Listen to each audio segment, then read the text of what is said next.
Welcome to Inspired Caregiver with me, Michelle Magner. This is the podcast where people who are helping out their older family members come for information, tips, and inspiration on how to make their journey easier. Enjoy this episode of Inspired Caregiver.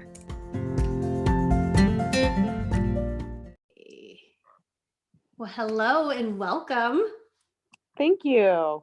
So glad you're here. Can you introduce yourself and just give us a little bit about your background? We're going to talk about poop today. I'm so excited. Okay.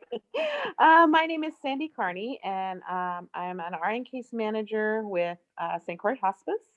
I've been with them 3 years. I graduated from nursing school in 2007 and initially started at Madonna Rehabilitation Hospital there in Lincoln, Nebraska. They're nationally known. I did that for 10 years, brain specialist certified and certified rehabilitation nurse. And then I was approached by St. Croix Hospice, which I had actually been thinking about hospice because I helped my grandma get on hospice. So it was just all good timing. So then St. Croix was going to open an office in Lincoln, and I was actually the first nurse that they hired. And here we are. That's awesome. Yeah. Well, so you have a experience in buildings, and then you also have experience going into people's homes to help them. Mm-hmm. So one of the things that I regularly hear frustrations with from at-home caregivers are frustrations around poop. Like there seems to be poop everywhere. They'll go in the morning and it's just on the wall. It's like on the walls. It's all over their body. It's so hard. Like, how do I get them cleaned up? And so I guess my first question are just like, I don't even know if biomechanics is the right word, but clinically, like what could be happening that could potentially cause an excess? Or it could be their diet. They could be okay. getting too much, too many medications to help them poop. So maybe talking to the nurse about, Dad woke up today and he had diarrhea from head to toe. Well, obviously we need to take out some of his medications, or if he's not taking anything to help him poop, then we need to look at his diet. And I would say that, that would be so overwhelming and frustrating. Yeah. Yeah. And as far as the cleaning process, I mean, to find someone like that, I mean, you would just start from the head and just work your way down. I wouldn't undo the brief until you got everything else cleaned up first. Okay. I mean, that's, because you're trying to maintain as much as you can, keep it all in one area as much as you can. Okay. And of course, changing an adult is much different than changing a baby. And I'm not trying to compare an adult. I mean, I'm just like what you said, the body mechanics, like things are different. Yeah. So when you're changing an adult, everything is side to side. Okay. So you're going to turn them to their side, undo your brief, go from clean from that area and put a clean brief underneath them. Then you're going to roll to the other side. You're going to clean your loved one and then pull the brief through, push the bad brief underneath, pull the good brief through, and then you can cover them back up. Okay. And I know that sounds easy. Of course, I've done it a million times. But those are questions that, I mean, you have to ask the nurse over and over and over again. And I'm going to be really honest with you. Your best teachers of that is your home health aides. Okay. I always tell the CNA, tell me what to do, Mhm. because I'm the nurse and you're my boss here. Because they really do. They're so good at that. They're really good at where to place them, how to turn them, as in they just know where exactly to put those briefs to save you a lot of grief in the process. It sounds really complicated to have something that's soiled on one side and then fresh on another. Right.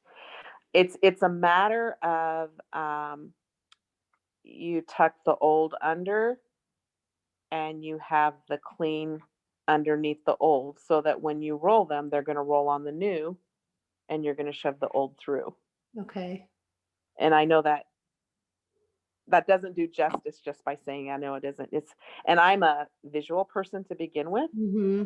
So for me to tell them, I say, you know what, I'm going to show you, Yeah. and then get down with them and show them hands on.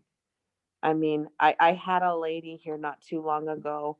She was so scared about taking care of her husband, and just those parts of it, just the hands on parts of it, that she would become emotional. Mm-hmm. And I would say, it's okay. It's okay. We're going to go through every step piece by piece. And there's no wrong way. There is no wrong way. I just want to do things to make it easier on you. Like, number one, in a hospital bed, raise the hospital bed up. Why? To save your back. Mm, People don't know that automatically. They just bend over and dig in, but right. that'll kill your back. So raise the hospital bed. That's the first thing. You know, of course, probably before that is get your supplies before you ever dig in. Do Mm-hmm. your supplies in the order that you're going to use them, you know, just things to help make it as easy as possible on them and less stressful. And I would just go through steps every single time. We did that probably for a month of just easy step by step by step. After the first 30 days, she was an expert, Mm-hmm. but it was so emotional. She was just scared. She was just so scared. Yeah. And it's okay. It's okay to be scared. Because you don't want to hurt them or causes skin tear or Right. so are yeah. Are you what types of supplies would someone have at their ready? So, the things that, like, what we would supply is the briefs, the wipes, the gloves. You know, depending on the situation, you may need two basins, one for rinse water, one for soap water. Okay. Depends, you know. And you just have to kind of go from there. Sheets. Are we going to have to change the whole bed? Mm, You know, the pads. Do they have pads underneath them? Do they have, like, you're going to have your bottom sheet, and then you're going to have your pad, and then you're going to have your brief, and then you're going to have your patient, okay. you know? So you just kind of put things in sequential order. So just kind of show them some tricks, Those are called chuck pads. right? And what is the purpose of those? Is to catch more of the urine or feces. Okay. So it's to help hopefully if it To won't save the sheet, the I sheet. guess. Yeah. Yeah. I mean, that's what they're trying to do. Okay. They're hoping. Yeah. So and it's there's a dignity aspect as well for the person, for the patient. So I okay, so I'm the dignity queen. Mhm. So when you're changing someone, I want them covered all the time. All the time. So I've got everything going over the top Mhm. while you're changing on the sides. Got the shades closed, got no one in that room. This is it's embarrassing for them. Mhm. Nobody wants to go through that. I wouldn't want to go through that. Right. I wouldn't want anybody watching. So yeah, absolutely. And it's hard, like you mentioned the wife. I mean, if you have a child caring for a parent hmm and And I've had some children say, I can't do this and I'm not going to do this. And that's okay. Mhm. That is okay. Because I mean, I couldn't see my daughter doing that Yeah. for dad. So it's okay. So we have to figure out a different family member. How can I help you? Mhm. Do we need to get caregivers? What do we need to do? How can we help you? So, Okay. So I'm curious about when people are still able ambulatory, like they can still get out of bed. mhm.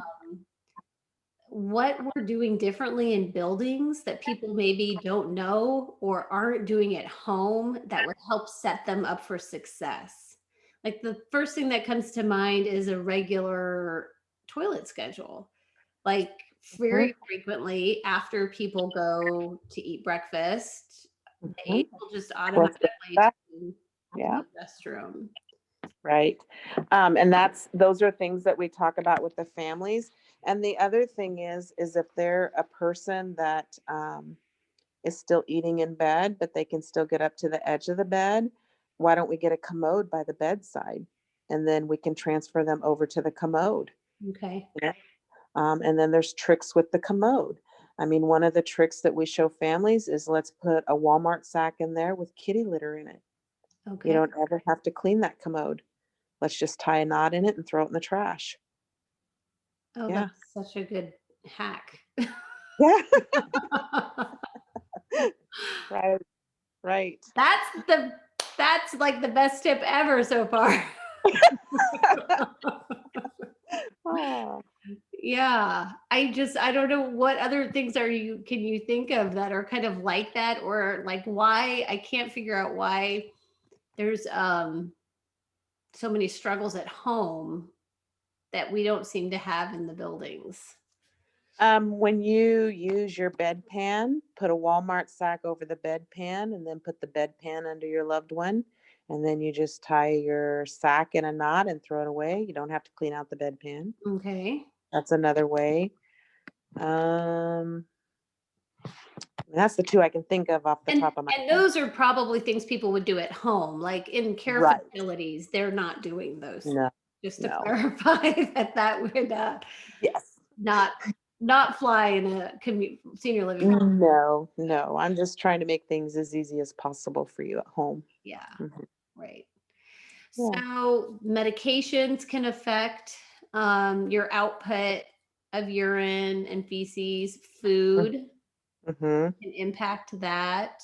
Mm-hmm. What about movement, like exercise or lack of exercise? Does that have any impact? Right. So, if you're laying in bed and you're not moving around, you can become constipated. Mm, And of course, if you become constipated, you're going to, your tummy's going to be bloated. You're going to have a tummy ache. But even though you're not eating very much, you still have to those bowels still have to move, because if those bowels don't move, you can get what we call an ileus. An ileus is where you can get a tear in the intestinal line, and then that goes all over into your belly. And mhm. now you've got some serious pain, and that's awful. Yeah. So we always want to keep those bowels moving. But of course, we don't want diarrhea. So then you just got to constantly keep in mind your bowel regimen. And some people, it's easier for some than it is for others. So, What constitutes constipated? Like how many days have you gone without having a bowel movement before right. someone should be alarmed? Well, everyone is different, but if they're not moving after 3 days, I mean, then you're starting to do all kinds of things to try to get them to move. Because, do you want to do a suppository every day? Do you want to increase their Senna pills? Do you want to add Miralax to the mix? Do you want something to happen quickly and give them a dose of Milk-O-Mag? I mean, it just kind of depends on the patient, what you're Okay. going to do. And a lot of times, of course, if they're not getting out of bed, they don't want anything because they're tired and they don't want to move, Mhm. but you got to keep those bowels moving. So, I remember hearing about someone who was in the hospital and they kept insisting on a cup of black coffee. And the nurses kept saying, you can't have black coffee until you have a bowel movement. And he's like, on the fourth day, he's like, listen, you give me my black coffee, and I assure you, we're off right, to the races. right, Uh, right. it was Yep, win-win. yep. But and so that's just something else to take note. If your family member, you disappeared, welcome back. Sorry. if My your battery's going low, it says. if your family member's been in the hospital, that is something that people that the nurses are tracking in the hospital just to make Right. sure that it's safe for you to go home. Right. Yeah. And that's something that I'm always asking. So did we, especially if there's somebody that's going every day, that's no big deal. But Mhm, if there's someone, especially a cancer patients have a lot of pain mhm. most of the time, and then they typically are on scheduled morphine or scheduled narcotic to control that pain. And of course, the side effect of that is constipation. So you're going to be asking, how did those bowels move? Did those bowels move? Did those bowels move? Because you want to keep things moving. Well, I think we talked about food. Is there anything comfort wise, like I'm thinking heat packs or anything like that that can help with bowel movements or baths or I mean, a bath could, that warm water could help. Mhm. Of course, moving around can help if they can move around. Your foods. Um, Prune juice that's is prob- a popular one. what? Prune juice is still a popular one Oh, for yeah. Hmm. yeah. And if you warm it up just a smidge in the microwave, it'll work much faster. Okay. That's another idea. Yeah. Okay. Yeah. Your face. I'm like, you're blowing my mind. Yep. Okay, Yeah. so we talked about some reasons why there might be not enough or too much poop. We talked about some strategies in trying to prevent a situation, which would be more of a regular routine Hmm. going to the restroom. We talked about some strategies on cleaning. I want to go back to when you said like a schedule. So to try to help,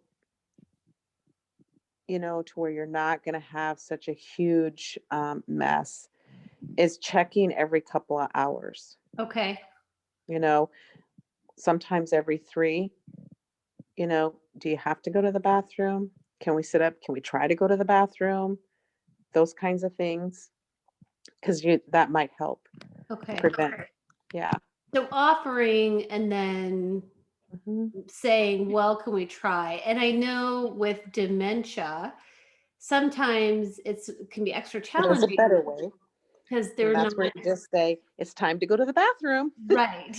You're not, because if you offer every time you offered, nope, I don't have to go. No, no, no. Or traumatic brain injury person, I don't have to go. Or maybe a stroke patient, I don't have to go. So, Dad, it's time to go to the bathroom. You know, So more of a statement, right, or even come with me right. and you just walk into the bathroom. Yeah, that could work too. Yeah, right. Because I am our certified dementia practitioner, so I know that there are just tricks to the trade of that. Right. But And that works for everything, for the bathroom, for eating, for the shower, for your bed bath, all of it. yeah, Come just with me. It's time. let This me is what we're know. going to do. Yeah, This is where we're going to go. right. This, More of all this. statements. Right. Yeah. Right. So I think that is really helpful. I can't think of anything else. We talked about cleaning people up, some different tricks of the trade for managing things at bedside or Hmm. just getting people moving. Hmm. So hopefully there will be some relief. I know there's a lot of frustration. So hopefully, No. I'm sure someone listening to this was like, oh, that was so good. Thank you, Sandy. Oh. I think probably, especially for home patients, the big thing is to have a schedule and take breaks. It's overwhelming. It's Yeah. very overwhelming. Allow people to help you. I know you're their wife. I know you're their daughter, but allow people to help you. Yeah.